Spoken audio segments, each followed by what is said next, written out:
Fala pessoal, tudo certo? No vídeo de hoje a gente vai finalmente falar sobre cenários, sobre background, sobre fundos que tanta gente tem me pedido. Mas antes eu queria que vocês compreendessem uma coisa. Fundos, cenários, são compostos de objetos diversos. Você pode fazer um fundo de floresta, um fundo numa cidade, um fundo dentro de algum ambiente interno, enfim. Eles variam. Então não existe uma receita prática, algo que eu vou mostrar para vocês e vocês vão conseguir fazer tudo. Porque as coisas são diferentes. Então você vai ter que pesquisar, você vai ter que olhar referências do fundo que você quer fazer para conseguir concluir uma arte legal. Porém, existem alguns aspectos técnicos, algumas coisinhas que por mais que o fundo, não importa o quão diferente ele seja, todos vão acabar seguindo. E é isso que a gente vai falar nesse vídeo. A gente vai conversar sobre as regras que alguns backgrounds têm. Porém, no geral, essas técnicas só são aplicadas na perspectiva 2D da pixel art. Porque em artes top-down e isométrica, onde a câmera é vista de cima, essas técnicas não são tão importantes assim. Se você não viu o vídeo onde eu falo sobre isso, vai estar aparecendo aí em cima no card, clica e assista, porque é importante a gente compreender sobre a perspectiva antes da gente fazer cenário. Se você já viu, você está preparado para conseguir fazer cenários legais e fica de olho que essas técnicas simples, essas noções simples vão fazer tuas artes ficarem muito melhores. Então já dá um like nesse vídeo aí para me ajudar, para que assim a gente se ajude mutuamente. Se você quiser deixar um comentário aí sobre algum tipo de cenário específico que você tem dificuldades, às vezes montanha, às vezes aquilo ou aquele outro, deixa aí também que conforme for eu vou fazendo vídeo para falar sobre todos esses assuntos, para esclarecer todas as dúvidas. Mas agora que você já está inscrito no canal, que você já deu like e comentou, vamos lá sem perder mais tempo falar sobre cenários. Bom, basicamente tudo vai funcionar em cima da lógica da aproximação dos objetos do ponto do observador. Por isso que é importante você ter visto os vídeos sobre perspectivas, porque de certa forma as coisas estão interligadas. E é por essa razão também que essas técnicas de cenário que eu vou falar nesse vídeo não se aplicam às visão top-down e isométrica. Porque nesse tipo de visão, a gente não tem essa relação de algo estar perto ou longe do ponto de observação. Tudo tem o mesmo tamanho porque tudo está sendo visto de cima. Então para você fazer cenário nesses dois tipos de perspectiva, basta que você posicione os objetos de acordo com a tela, do jeito que fique legal para você, do jeito que fique aceitável. Você só precisa seguir aquela lógica dos quadrados que eu havia falado no vídeo de perspectiva, e assim você vai conseguir fazer cenários de uma forma bem simples nesse tipo de perspectiva.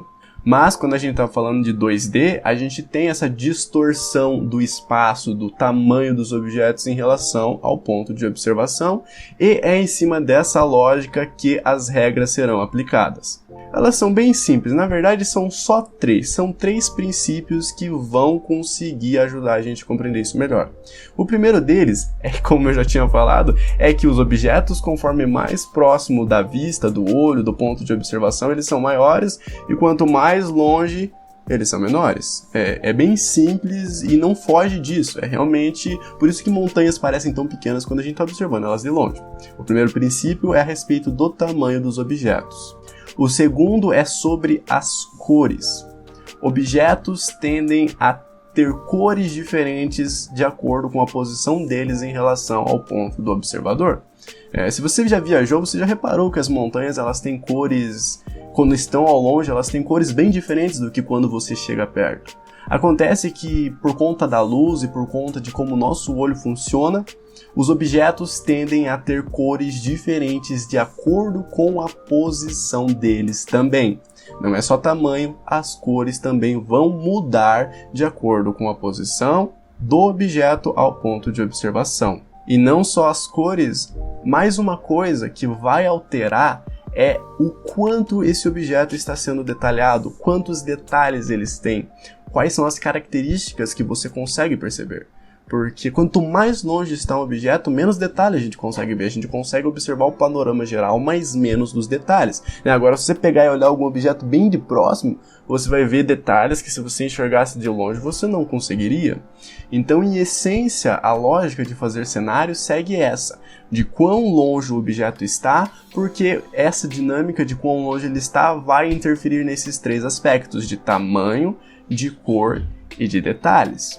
Então, para tentar ajudar vocês a compreenderem um pouquinho sobre como fazer isso para parecer mais fácil, a primeira coisa que a gente vai fazer é separar a nossa arte em camadas.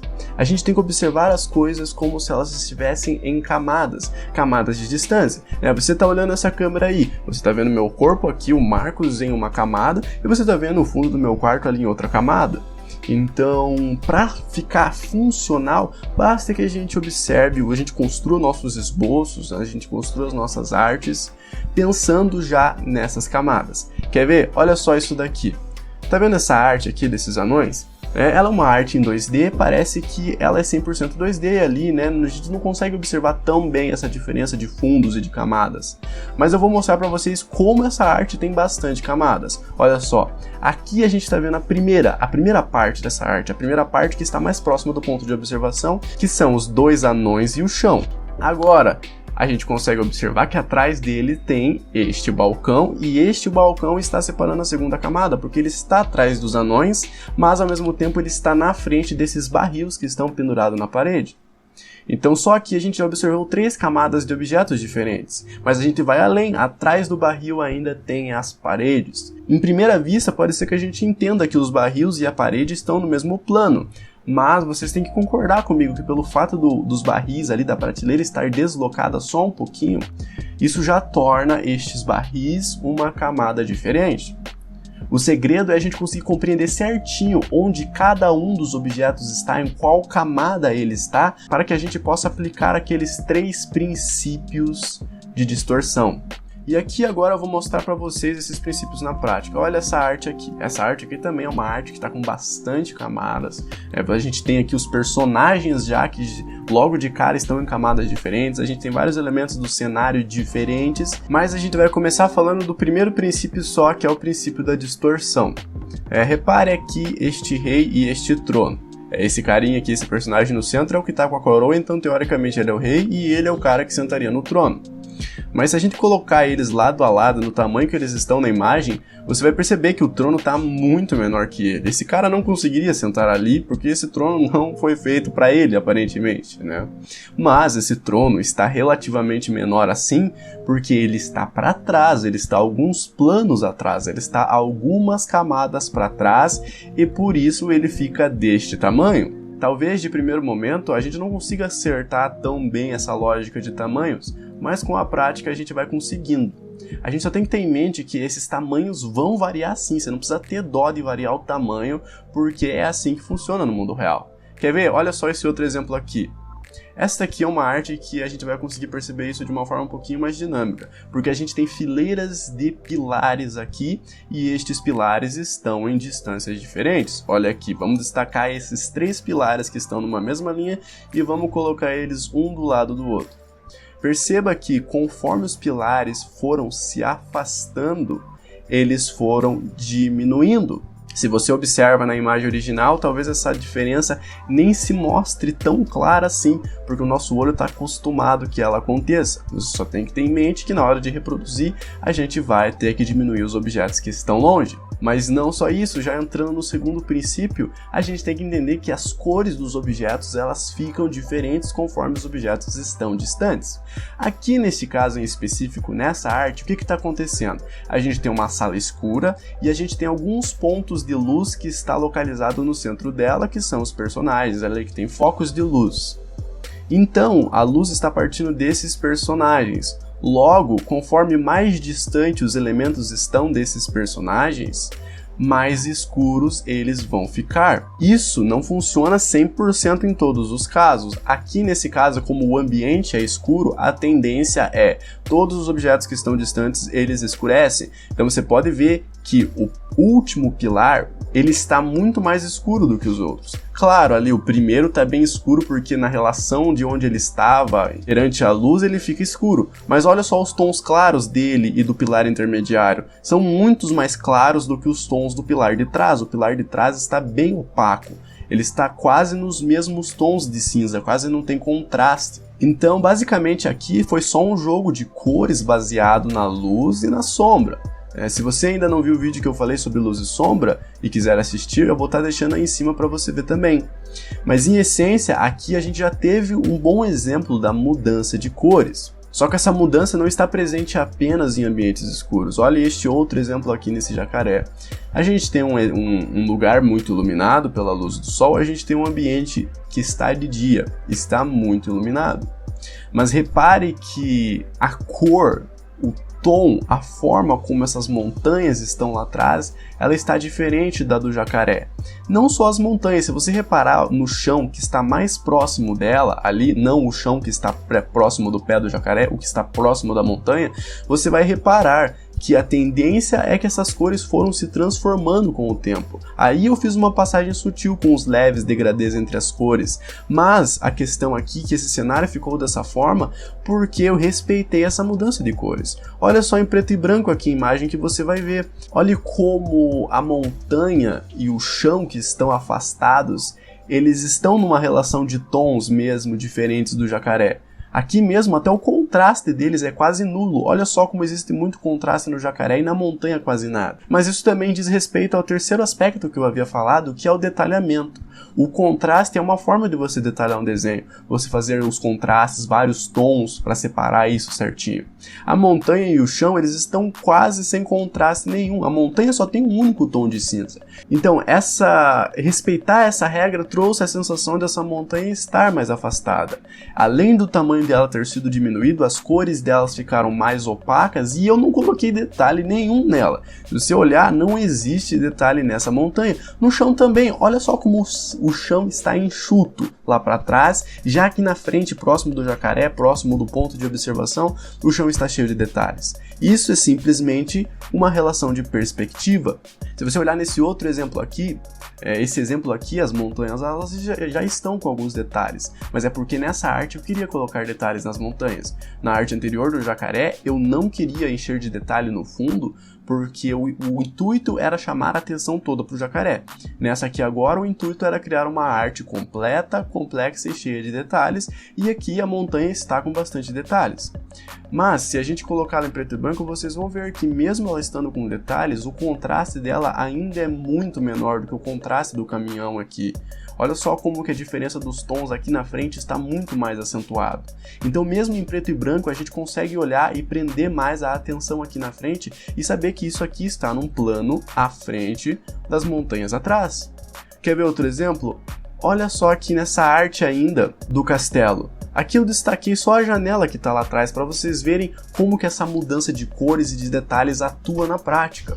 Se você reparar na janela, existem três tipos, tem 3 camadas de árvores só nessa janela aí. A gente tem a primeira ali, um verde mais claro, que tem sombras. Eu consegui fazer sombras e detalhes nessa primeira camada. É claro que nem se compara com os detalhes de dentro do castelo, mas esses detalhes já evidenciam que essa camada está na frente das camadas de trás. Perceba que ali, uma camada atrás dessa camada verde claro, a gente tem um verde escuro, representando que ele está mais atrás. Aqui no caso, tá de dia também. Não precisaria necessariamente ser mais escuro. Eu escolhi fazer mais escuro porque na hora que eu estava testando me pareceu mais agradável. Porém, na terceira camada, se você for ver, a gente quase nem tem verde mais. Isso daí é um cinza azulado que está muito mais próximo do tom do céu, ali do azul acinzentado, do que de tom de árvore. Mas se você observar na natureza, a tendência é que esses objetos que estão bem distantes se aproximem do tom do céu, do tom do ambiente. Então, seguir essa regrinha de aproximar essa árvore ali na última camada, consegue dar a sensação de um degradê suave até sumir no céu. É difícil dizer uma regra para vocês, siga isso ou siga aquilo, faça dessa cor ou dessa, porque cada exemplo ele vai variar. Então o que você deve fazer é pesquisar boas referências, ter bases sólidas enquanto você estiver construindo sua arte, para que você tenha uma direção e você possa chegar no resultado mais rápido. Você tendo em mente só que existem essas variações de acordo com a posição do objeto, ele se torna menor, tem cor diferente, tem menos detalhes, já vai ser um grande ponto de partida para quando você estiver observando as suas referências e estiver tentando colocar isso em prática na hora do desenho. No final, fazer cenário é bem simples. Como eu falei, você vai ter que dedicar tempo aprendendo cada elemento do cenário. Nesse último exemplo do castelo, por exemplo, tinha um monte de coisa. Tinha um trono, tinha plantas, tinha colunas, tinha paredes, tinha até um estandarte na parede. parede. Eu tive que aprender tudo isso, né? Eu tive que olhar uma referência, eu tive que ver como é que eu faço essa parede ou essa planta, fazer alguns testes, mas eu consegui fazer. A questão é que eu segui as regras das distâncias, as regras da perspectiva, e por isso que ficou legal. Então, como eu sempre falo, você vai ter que testar, você vai ter que colocar a mão na massa e não ter medo de errar. Porque se a gente tem medo de errar, a gente não faz nada, e daí a gente não progride. Mas é isso, coloque isso na cabeça de vocês, esses 3 elementos, e estudem. Pratiquem agora que eu tenho certeza que vocês vão fazer cenários incríveis. Eu agradeço vocês por terem assistido até aqui. Agradeço a todos que vêm ajudando, todos que vêm comentando, curtindo os vídeos, porque isso me ajuda de coração e me motiva a continuar fazendo esses vídeos e continuar fortalecendo a comunidade da Pixel Art. Então, se você não é inscrito ainda e não ativou o sininho, se inscreve, ativa o sininho para que você possa acompanhar os vídeos e para que a gente possa continuar crescendo junto. Obrigado mais uma vez, pessoal, e até o próximo vídeo.